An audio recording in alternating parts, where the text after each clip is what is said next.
બીમારી ફેલાવવાની ભીતિ, રામોલ હાથીજણમાં ડ્રેનેજ સુવિધા નહીં છતાં બીયુ અપાયાની ફરિયાદો.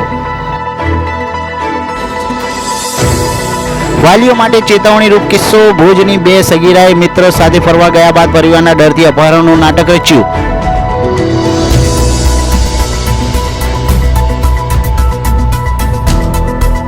રાજકોટ શહેરમાં 3 દિવસથી કોરોના કેસ નામશેષ. આકરી ગરમીથી ઝાડા ઉલટીના કેસમાં વધારો.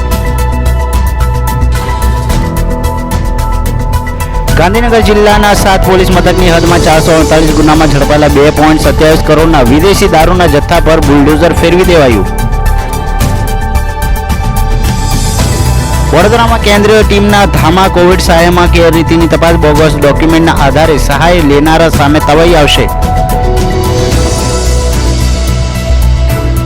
રેલવે મંત્રી અશ્વિની વૈષ્ણવનું નિરીક્ષણ. અમદાવાદ રેલવે સ્ટેશનનું રીડેવલપમેન્ટનું કામ નિર્ધારિત 5 વર્ષમાં પૂરું કરવા આદેશ. કલેક્ટરને રજૂઆત. દક્ષિણ ગુજરાતમાં 9000 હેક્ટર કેરીના પાકને નુકસાન સર્વે કરી સહાય જાહેર કરવા માંગણી.